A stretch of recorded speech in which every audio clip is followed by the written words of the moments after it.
A veces, cuando entramos en una relación estable, se pasan pensamientos o expectativas de que esto va a durar para siempre. Pero pasa que la relación colapsa sobre sí misma y se termina. Alguien es traicionado, o ya no podemos parar de discutir, o simplemente alguien quiere dejar la relación. Hoy vamos a hablar de un tema tan común como profundamente transformador: el dolor que sentimos después de una ruptura amorosa. Bienvenidos a un nuevo episodio de Fuera de Foco. Diego Abella, quien les habla, está acompañado de Manuel Fojo. Ambos somos psicólogos y especialistas en terapia cognitivo-conductual. En el día de hoy nos vamos a preguntar qué ocurre a nivel psicológico y a nivel neurológico cuando una relación se termina, por qué una ruptura puede sentirse tan desgarradora y sobre todo, qué podemos hacer para sanar, cómo podemos transitar todo este proceso de la forma más saludable posible. Este episodio va a estar basado en lo que son descubrimientos de la neurociencia, así como también en la psicología basada en la evidencia. Es decir, psicología que está comprobada que sirve y funciona para el tratamiento de este tipo de situaciones. Además de lo emocional, las rupturas tienen un efecto real en nuestro cerebro, es decir, un efecto real a nivel neurológico. Y en eso también vamos a ahondar. Y lo más importante de todo esto es que la ciencia tiene mucho para decir, para comprender sobre qué sucede cuando hay una ruptura amorosa, cómo podemos sanar e incluso cómo podemos recuperarnos y hacer que una ruptura sea una instancia de crecimiento a nivel personal. Primera instancia, nos preguntamos por qué duele tanto una ruptura y qué ocurre a nivel psicológico y a nivel cerebral. ¿Qué nos dice Diego la psicología al respecto? Bien, yo creo que una relación cuando se termina, cuando un vínculo se corta, duele tanto porque, a ver, cuando nos vinculamos sentimentalmente, afectivamente con otra persona, a fin de cuentas, creamos con esa persona un apego, es decir, ese vínculo, esa relación, se vuelve parte de lo que es nuestro mundo interno, nuestro mundo emocional, es decir, forma parte también de nuestra identidad, de nuestro día a día, de nuestras rutinas. Entonces, cuando esa relación se termina, no solo perdemos a alguien, no solo perdemos a la otra persona, sino que también lo que perdemos es un proyecto en común, expectativas a futuro, expectativas en la relación y hasta cierta sensación de estabilidad, ¿no? Una estabilidad psíquica y una estabilidad emocional que estamos encontrando en esa relación. Entonces, claro, cuando perdemos esa seguridad emocional, el cerebro lo vive como una amenaza real y eso es lo que nos genera un gran malestar. Entonces, ¿qué puede llegar a decir la neurociencia respecto al correlato cerebral o neurológico que hay detrás de todo este dolor que se genera tras una ruptura? Por ejemplo, tenemos las investigaciones de Naomi Eisenberg que han demostrado que justamente el dolor emocional de un rechazo social, como lo es una ruptura, activa las mismas regiones cerebrales que manifiestan el dolor físico. Literalmente, nuestro cerebro procesa el rechazo como una forma de dolor y hasta en algunas personas puede manifestarse corporalmente como esa opresión en el pecho, como ese dolor. ¿Cómo lo ves vos esto? Sí, sin duda que cuando una relación entonces se termina no es solo tristeza, no es solo nostalgia, no hay solo como un impacto emocional. A fin de cuentas nuestro cerebro se activa algo así como un sistema de alerta, ¿no? Como un sistema de a fin de cuentas de amenaza. ¿Por qué? Porque sentimos que algo nos falta, algo que nos hacía bien, algo que nos brindaba bienestar, seguridad, estabilidad, ya no está. Y eso el cerebro lo vive como una pérdida, entonces se activa como una amenaza, un estrés, que a fin de cuentas se parece o no, mano, a un estado como de abstinencia, como algo que nos está faltando, algo que nos hace bien, ¿no? Claro, seguramente esto tenga una correlación, por ejemplo, con algunos estudios que estuve viendo, que pasaba que la persona se las exponía a ver las fotografías de su expareja y esto activaba regiones del cerebro similares a las que se activa como cuando un adicto ve la sustancia de la que está absteniéndose. Todas estas regiones que se activaban estaban asociadas al sistema de recompensa y de dopamina. Y esto explicaría por qué sentimos como ese craving, ese deseo intenso por la otra persona, incluso aunque racionalmente sabemos que la relación se terminó, seguimos pensando en esta persona, seguimos como deseando volver a conectar con ella. Bien, es como que se activara un modo como abstinencia, ¿no? En esto de que, ¿qué pasa? Hay una retirada de lo que era nuestro sistema de recompensa. Y un poco esto es lo que decía vos, Manu, la otra persona a fin de cuentas generaba a nivel neurológico, a nivel como neuronal, una vuelta a nosotros de dopamina, de serotonina, de oxitocina, es decir, un montón de neurotransmisores y endorfinas que nos generan bienestar. Entonces, en la medida de que esa persona ya no está, que esas sensaciones que esa persona traía o que generaba en nosotros ya no están, es como que sentimos esa falta, ¿no? Y eso a fin de cuentas genera un sentimiento de vacío, cierta irritabilidad, un deseo a fin de cuentas de buscarlo al otro, de volver a encontrarnos con esa persona para que nos vuelva a generar como todo este bienestar al que estábamos ya quizás acostumbrados, ¿no? Entonces, por eso también se explica, entiendo yo, la dificultad de dejar de pensar en la otra persona, ¿no? Porque en la medida que ese sistema de recompensa ya no está, en la medida que la otra persona ya no forma parte de nuestra vida, nos genera un vacío, ¿no? Y ese vacío nos genera un profundo malestar. Claro, es que incluso desde una perspectiva fisiológica, una ruptura eleva los niveles de cortisol, ¿no? La hormona del estrés. Y esto es lo que termina causando que la persona tenga insomnio, que tenga una pérdida del apetito, que se le dificulte la concentración o incluso que se le debilite el sistema inmune y termine enfermándose. Hay personas que experimentan síntomas físicos intensos, como lo puede ser que sientan palpitaciones, ansiedad, dolor en el pecho. Y esto no es a nivel solo metafórico. Es más, yo les traigo acá un metaanálisis del 2011 que en resumidas cuentas mostraba que las personas que experimentan rupturas recientes tienen niveles significativamente más altos de ansiedad, de depresión o incluso de rumiación mental, especialmente en los primeros 3 meses después de esa ruptura. Manu, tal cual, y algo que ahora se me pasó cuando estábamos hablando un poco de esto de cómo a veces una ruptura también impacta mucho en nuestra autoestima, ¿no? Lo que tiene que ver con nuestro autoconcepto, en la medida de que cuando alguien nos puede llegar a cortar una relación se termina, también eso nos enfrenta a quizás algunas creencias más irracionales, como por ejemplo que no soy suficiente o que nadie puede llegar a quererme, ¿no? Como que también eso puede activar ciertas inseguridades previas que podemos llegar a tener. Y por otra parte, algo que creo que también está muy relacionado en esto de por qué duele tanto una ruptura amorosa, puede llegar a tener que ver con la soledad, ¿no? Y con enfrentarnos a estar solos. Y muchas veces esa soledad, cuando no es elegida, cuando uno quizás no sabe cómo habitarla, también es muy temida, ¿no? Y también genera un gran malestar. Entonces creo que, ¿por qué duele tanto una ruptura? Creo que hay muchas aristas, tanto a nivel psicológico, emocional, como a nivel cerebral, como bien vos decías, Manu, que dan un poco una noción, una explicación de por qué este tipo de procesos se viven de una manera tan angustiante y tan dolorosa en la mayor parte de las ocasiones, ¿no? Bueno, otra pregunta que nos surgió en la elaboración de este episodio es algo muy difundido, algo que se habla mucho, que es como los adolescentes o los jóvenes cuando transcurren este tipo de rupturas o este tipo de separaciones, pareciera que lo vivieran de una forma más intensa o como que si doliera más. Pero ¿por qué esto sucede? Bueno, incluso hay estudios que demuestran que los intentos de suicidio luego de una ruptura son más comunes en jóvenes. Ahora, ¿por qué? Yo creo que es porque para ellos esa relación que acaban de comenzar o esa primera relación representa todo su futuro emocional. No pueden visualizarse de otra manera que si no es con esa persona. Y emocionalmente eso los apega. Y esto, claro, al ser jóvenes no tienen suficiente experiencia para saber que pueden volver a amar, que hay un futuro más allá de esta relación. Sin duda, es como que en estos casos de la adolescencia o en la juventud, este tipo de rupturas, este tipo a fin de cuentas, de cuando una relación se termina, se vive como justamente como el fin del mundo, ¿no? Como un fin del mundo interno, como que si uno no pudiera procesar o no pudiera tramitar todo esto que te está pasando, ¿no? Y como que si esas huellas emocionales, ese malestar sería perdurable para siempre, ¿no? Yo creo que hay algo ahí de la capacidad que puede llegar a tener el adolescente o el joven de poder sentir y procesar todo esto que le está sucediendo. Y creo que a fin de cuentas está en esa habilidad o en esa capacidad para tramitar o para procesar ese dolor en donde un duelo puede llegar a ser saludable, ¿no? En donde el dolor va a estar y es esperable que el dolor esté, o si puede llegar a ser patológico, ¿no? Cuando ese dolor se congela y cuesta como seguir adelante, ¿no?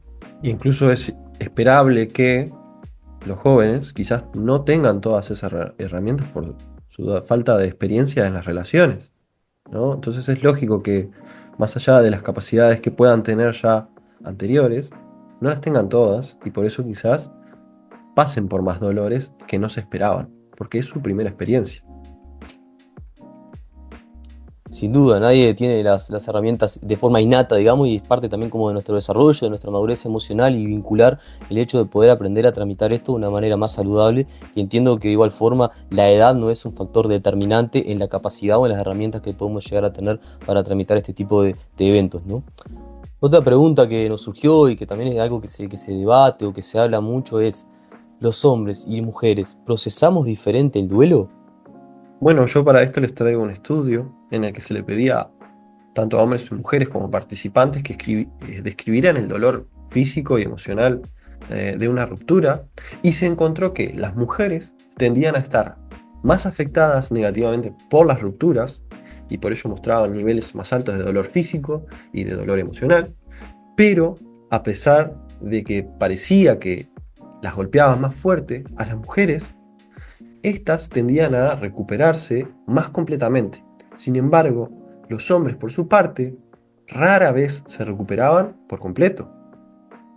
Sí, yo creo que hay algo que puede ser condicionante, pero no creo que sea determinante, pero de una u otra forma incide, que son todo esto de los mandatos culturales que se giran a fin de cuentas en torno a ser hombre y a ser mujer, estos estereotipos de género que muchas veces se espera del hombre de que bueno, que no se angustie, de que no le dé tanto lugar a ese malestar, y eso a fin de cuentas condiciona la capacidad que podemos llegar a tener los hombres para identificar ese dolor y sobre todo también para gestionarlo y poder ponerlos en palabras, ¿no? Entonces muchas veces esos mandatos, eso que se espera del hombre como esa figura más masculina asociada a esos estereotipos de género, termina siendo un condicionante y una dificultad para procesar todo este tipo de rupturas o de duelos que de una u otra forma son un obstáculo, son una dificultad, ¿no? Que en la gran parte de los hombres se visualiza, ¿no?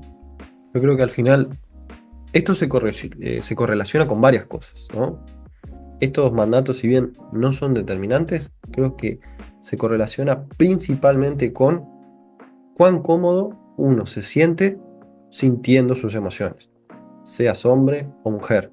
Y eso va a dictar fuertemente cuán rápido uno puede procesar y superar el duelo o el trauma. Y yo creo que esto también, Manu, se aplica un poco a lo que hablábamos anteriormente de los adolescentes, ¿no? No es tanto entonces el género, tampoco es tanto la edad, sino quizás la capacidad que cada uno tiene de identificar y de gestionar esas emociones, lo que termina siendo un factor determinante sobre si un duelo puede ser transitado de una forma más o menos saludable, ¿no? Una temática que nos parece que está intrínsecamente vinculada a todo lo que tiene que ver con vínculos y así también con separaciones o rupturas de los mismos es el tema del apego. A ver, queremos dejar en claro que cuando hacemos referencia al apego no estamos hablando de, bueno, de que una persona sea más o menos cariñosa, ni tampoco estamos hablando de lo que es la dependencia emocional. Cuando estamos hablando de apego, lo que estamos hablando es de una forma, de un estilo de vincularnos emocionalmente. Es decir, una manera que tenemos de generar relaciones, que es producto de un aprendizaje a lo largo de nuestra vida y sobre todo durante la infancia, principalmente por medio de nuestro vínculo con los cuidadores. Es decir, con aquellas personas que estaban a cargo de nuestro cuidado, de nuestra crianza, por así decirlo. A ver, ¿por qué traemos este tema? Primero porque creemos que diferentes tipos de apego pueden llegar a dar lugar a diferentes formas de transitar una ruptura amorosa. Pero antes de entrar quizás en esa como generalidad o que empezar a precisar un poco más los distintos tipos de apego, queremos dejar en claro que esto no es un estereotipo ni tampoco es algo como inamovible, sino que es algo que efectivamente se puede trabajar y se puede modificar. Vamos a diferenciar tres grandes tipos de apego. Por un lado estaría el apego ansioso, que es aquella persona que se vincula más que nada desde el profundo miedo al abandono, ¿no? Y de esa necesidad del otro. Una persona que se vincula de ahí ante una ruptura, evidentemente lo va a sufrir y va a generar un gran malestar y va a generar una gran culpabilización hacia sí misma, con una idealización de la otra persona, e incluso se pueden activar esas creencias del tipo, bueno, nadie me va a querer, esto es una prueba de que todos me pueden llegar a abandonar, entonces eso va a vivir con un gran malestar. Por otro lado, podemos tener una persona que se vincula más desde un apego evitativo. Esta persona, a fin de cuentas, va a justamente a parecer fuerte o a parecer algo como que esa separación no la hubiese afectado, ¿no? Es como que va a estar distanciada emocionalmente de esto que está sucediendo.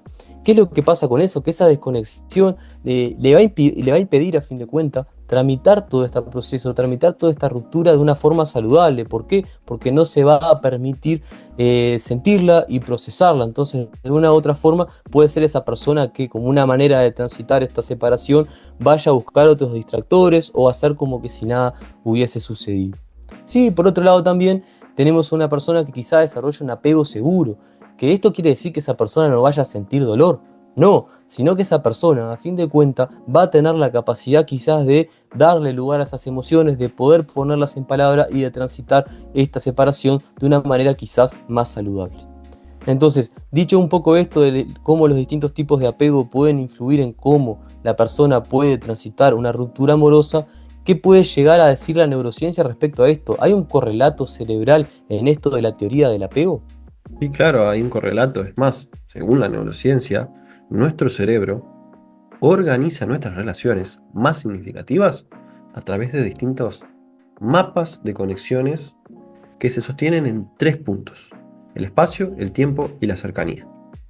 Y este mapa no es metafórico, está grabado en nuestros circuitos neuronales. Es decir, primero que nada tenemos el espacio. ¿Dónde está la persona que amo? ¿No? Después está el tiempo. ¿Cuándo volveré a verla? Y después por el otro lado la cercanía. ¿Qué tan conectado estoy con ella, como lo es con el apego? ¿Y qué tan importante es para mí y mi regulación emocional interna? Yo cuando estoy con una persona con la que siento mucho apego, es más probable que yo sienta una calma, me sienta resguardado y seguro. Sin embargo, en un duelo, tanto como cuando alguien muere o desaparece de nuestra vida, como lo es en una ruptura, este mapa lo que sucede es que se descompone. La persona ya no está presente físicamente y el tiempo de reencuentro se vuelve indefinido o incluso nulo. Pero el vínculo emocional, esta parte del circuito, persiste activándose. Incluso yo les traigo unas investigaciones que trae Mario Conner de la Universidad de Arizona, donde hizo estudios de neuroimágenes que muestran que el cerebro de una persona en duelo activa circuitos de motivación muy similares a los de alguien que tiene hambre y no puede comer. O incluso, como decíamos en el anterior ejemplo, un adicto que puede ver la droga, pero está absteniéndose de ella. Entonces, lo que sucede es que el duelo es un estado altamente motivado, de mucha estimulación, pero con una valoración negativa, una serie de emociones negativas que lo rodean. Y el cerebro está desesperadamente tratando de cerrar esa brecha entre el yo y esa otra persona que ya no está, pero no puede. Como hemos mencionado hasta ahora, las rupturas también son una forma de duelo. Y los duelos tienen fases. Diego ahora nos va a compartir un poco cuáles son estas fases.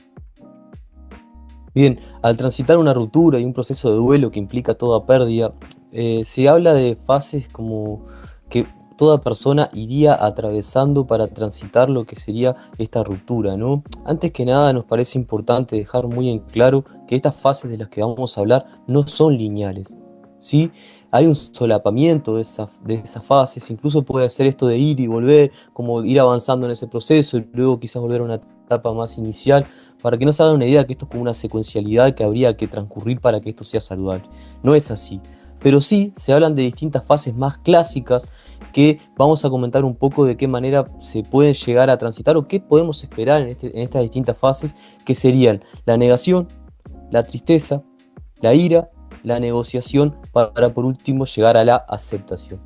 Es importante saber que cada uno transcurre por estas fases o transcurre este proceso a su ritmo. No hay una manera ideal, ni un tiempo límite, ni una forma de transitarlas que sea la correcta, ¿sí? Pero ¿qué pasa? A la medida en que podamos transitar estas fases, va a diferenciar si ese duelo es más sano, si es saludable o si termina siendo más complicado o patológico y termina con un estancamiento, con una idealización quizás extrema de la otra persona o una dependencia emocional que termina siendo persistente. Entonces, para poder reacomodar nuestra vida interna y externa con sí ya esta persona en nuestra vida, es necesario transcurrir por distintas fases. En un primer momento, se espera una fase más como de negación, ¿no? Que es este desconcierto de no puede ser que esté pasando esto, quizás esta persona va a volver, es como que se minimiza o se niega lo que está sucediendo. La segunda fase, más de tristeza, dolor, es como cuando cae un poco más la ficha de lo que está pasando, ¿no? Y ahí empieza, bueno, esto de que nada tiene sentido, empiezo a sentir esa soledad, ese vacío a fin de cuentas, y es como que empieza a estar un poco más apático, contacto realmente quizás con la angustia.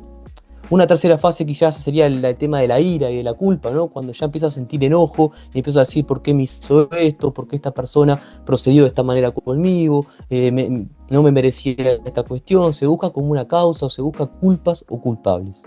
La penúltima fase a la que podríamos llegar a entrar sería la fase como de negociación o de idealización, que sería quizás esto de, bueno, una fantasía de reconciliación, ¿no?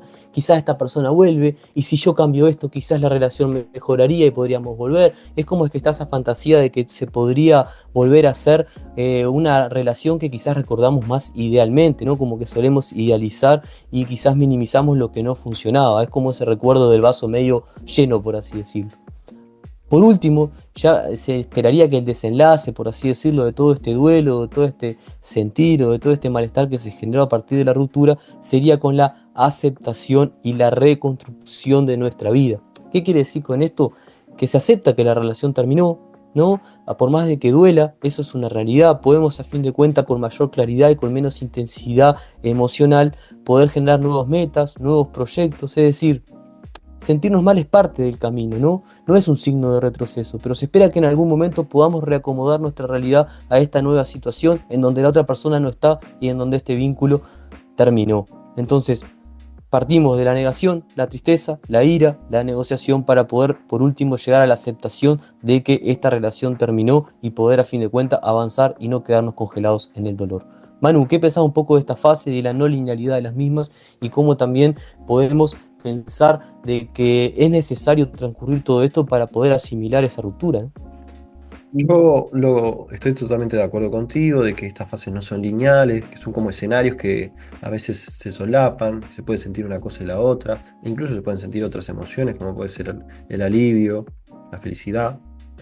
Pero a final de cuentas estamos en común con una cosa y es que las rupturas son un duelo, pero que la persona no ha muerto, que ya no está disponible en tiempo y espacio, como decíamos anteriormente en los mapas del apego.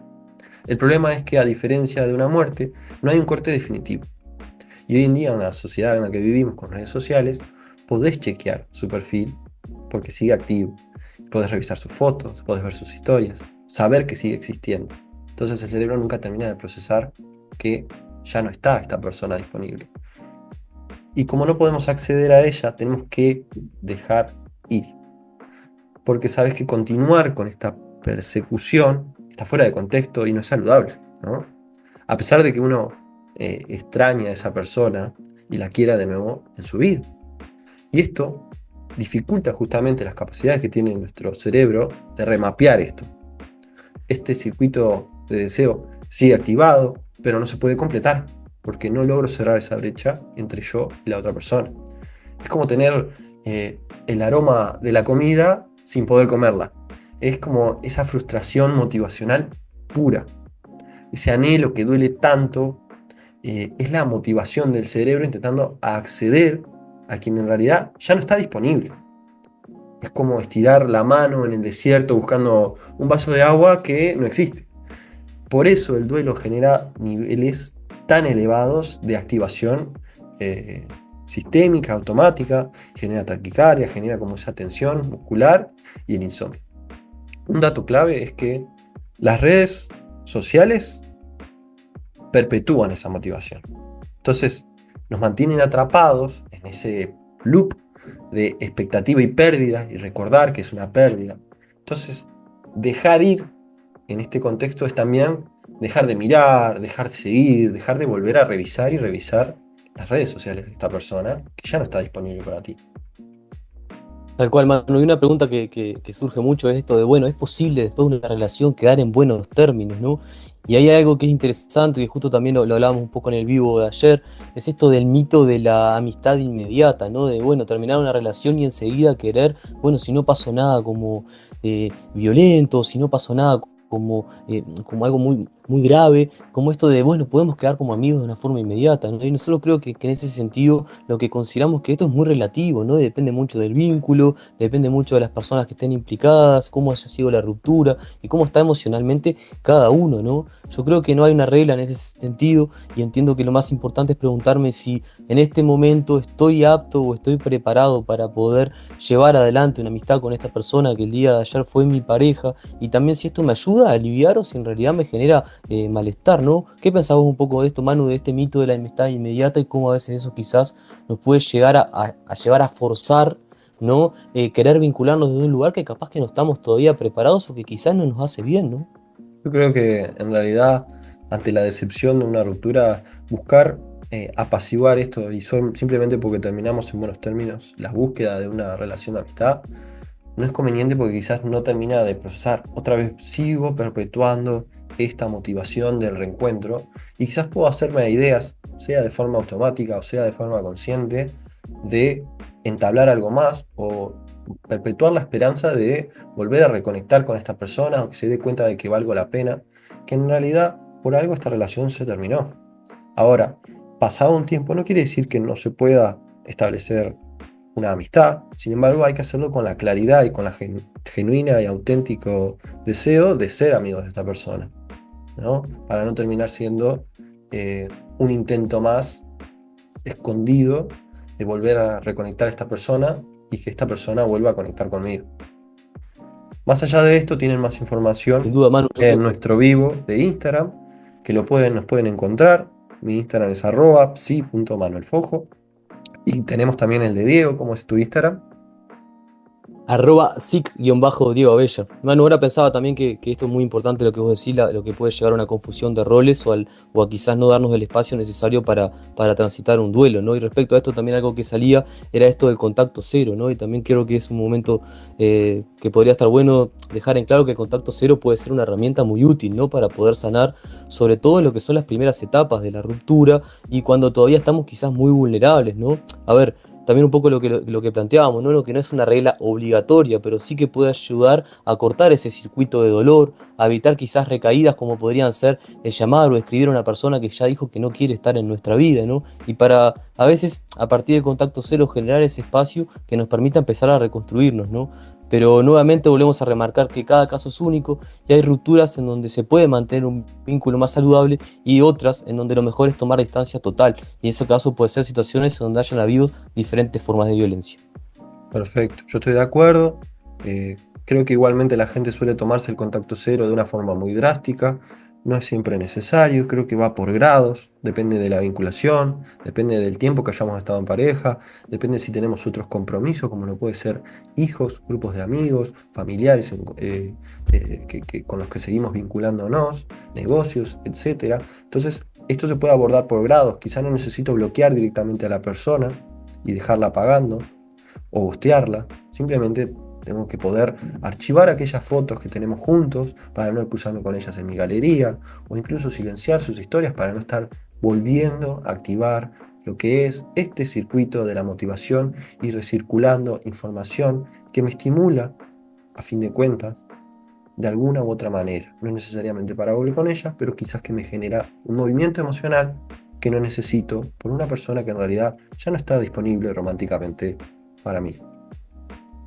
A modo de cierre, aunque hoy hablamos de conceptos científicos, psicológicos, el duelo intenso a veces supera nuestras capacidades y en esos casos un psicólogo clínico o grupos de duelo o un psiquiatra especializado pueden acompañarte en lo que ya hemos descrito. A fin de cuentas, el duelo, ya sea por una ruptura, no es solo tristeza. ¿Ah?